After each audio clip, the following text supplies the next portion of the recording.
3. The Dwarf. The worst of sleeping out of doors is that you wake up so dreadfully early. And when you wake, you have to get up because the ground is so hard that you are uncomfortable. And it makes matters worse if there is nothing but apples for breakfast, and you have nothing but apples for supper the night before. When Lucy had said, truly enough, that it was a glorious morning, there did not seem to be anything else nice to be said. Edmund said what everyone was feeling. "We've simply got to get off this island."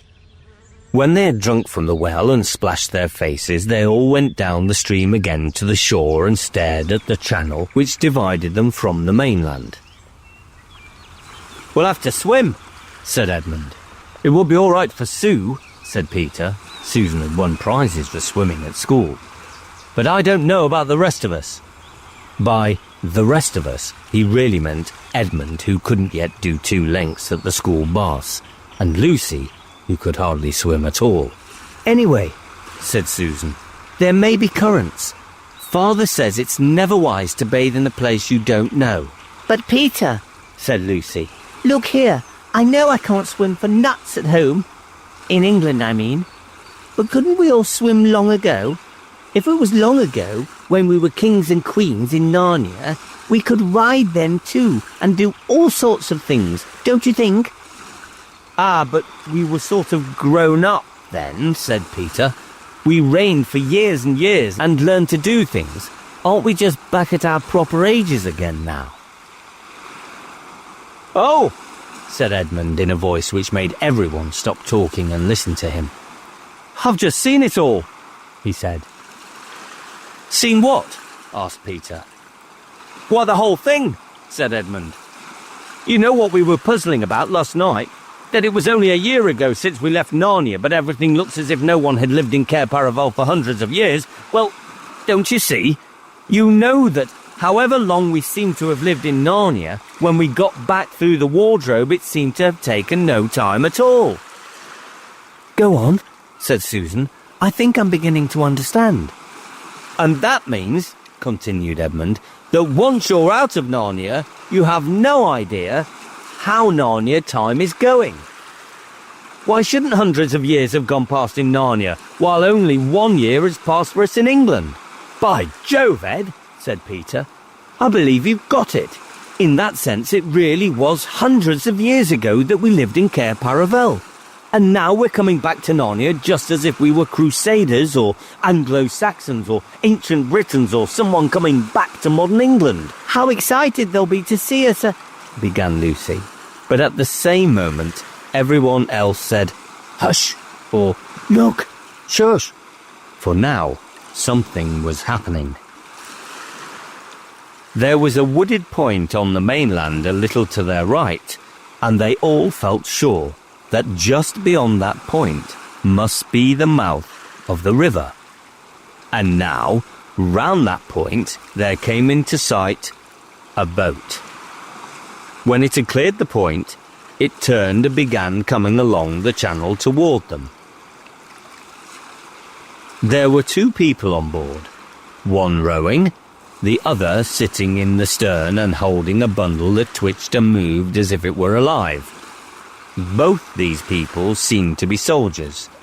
They had steel caps on their heads and light shirts of chainmail. Their faces were bearded and hard.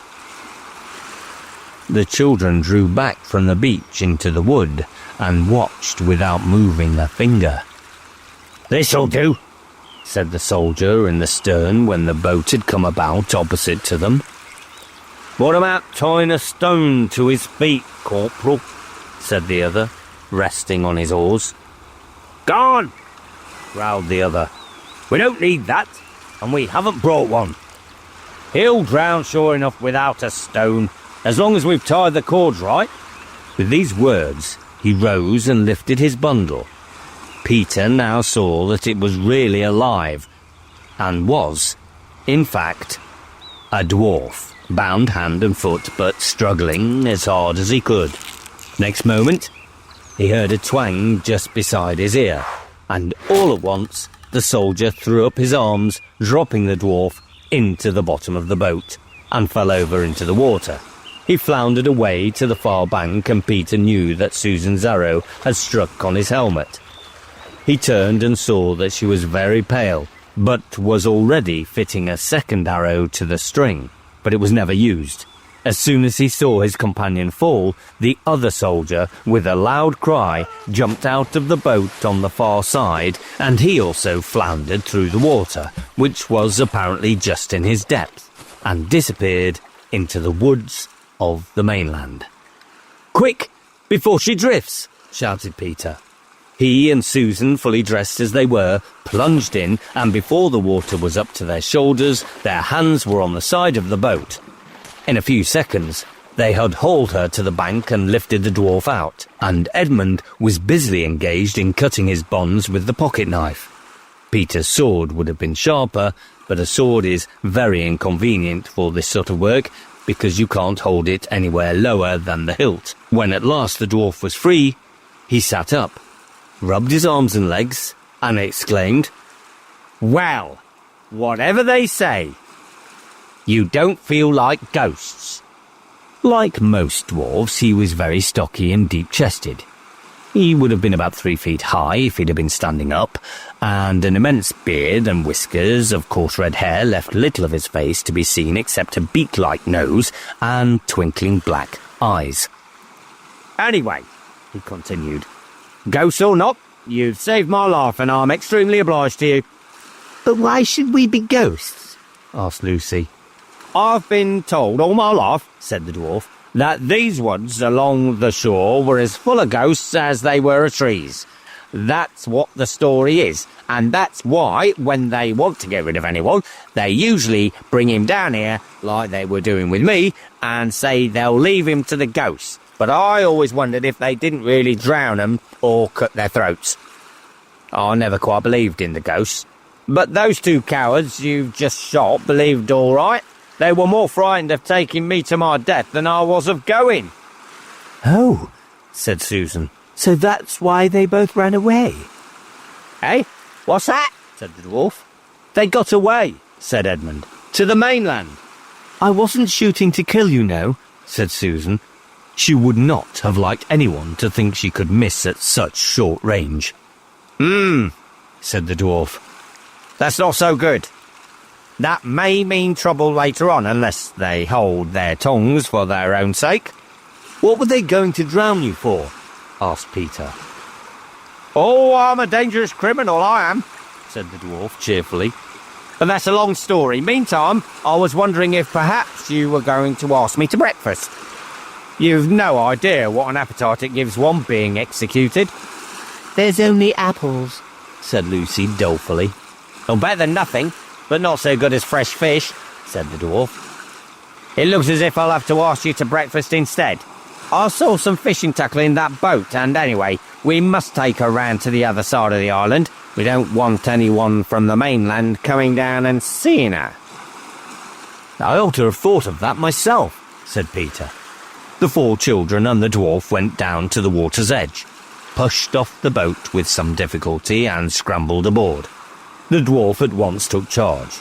The oars were of course too big for him to use, so Peter rowed and the dwarf steered them north along the channel, and presently eastward round the tip of the island. From here the children could see right up the river, and all the bays and headlands of the coast beyond it. They thought they could recognise bits of it, but the woods, which had grown up since their time, made everything look very different.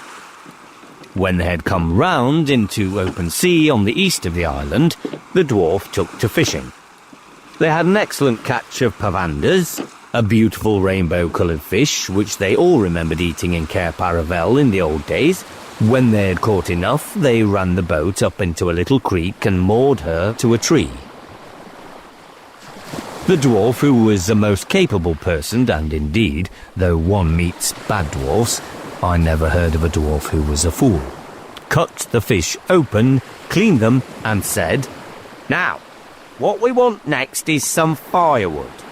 "Oh, we've got some up at the castle," said Edmund. The dwarf gave a low whistle. "Beards and bedsteads," he said.